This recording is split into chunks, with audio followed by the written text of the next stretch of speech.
My name is Holly Fisher. I'm the founder and program director of the SmartShop Metal Arts Center here in Kalamazoo, Michigan. I'm also an artist blacksmith, and I create one-of-a-kind original artworks out of metal, primarily metal that's been forged.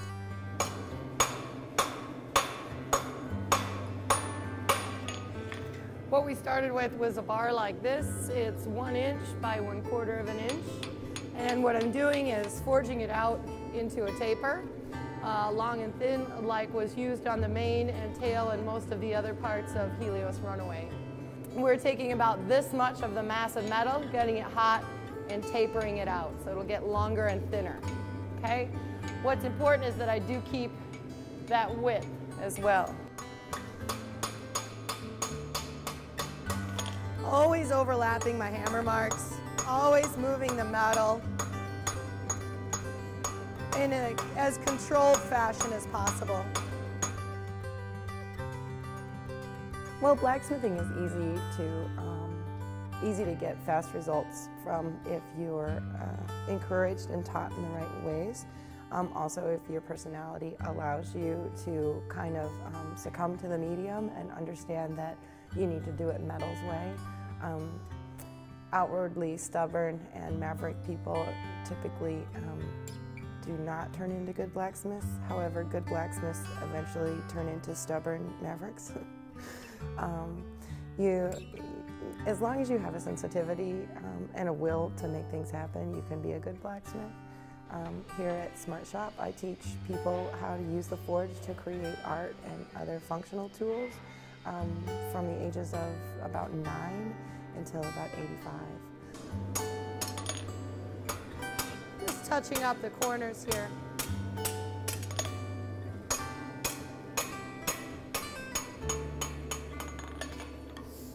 Okay, so we've made quite a good deal of progress.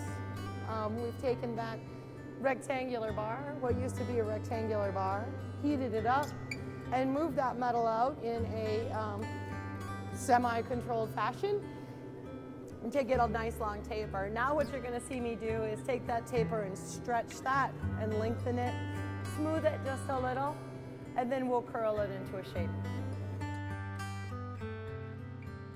There's an old saying that goes, you teach best what you need to learn most. And I really attribute my students and thank them for giving me the opportunity to teach them, because it's really helped me become way more self-informed. And it's helped me make some big leaps in my skill and technique as a blacksmith and as a sculptor. Okay, I'm going to go right there to the horn. And we're going to put our first bend in. And our second.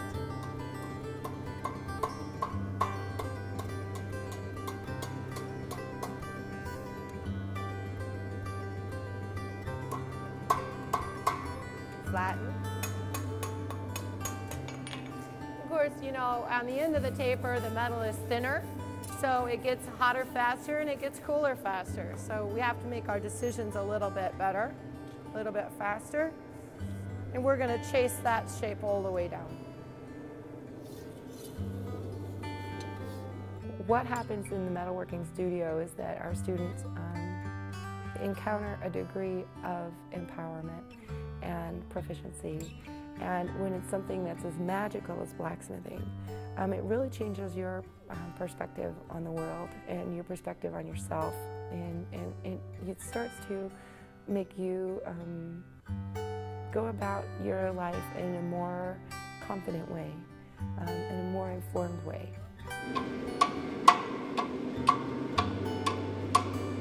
Okay, so we started with this, which is a 1 inch by 1/4 inch mild steel bar. And we got it hot and hit it a lot and ended up with a lovely part of what will be another horse.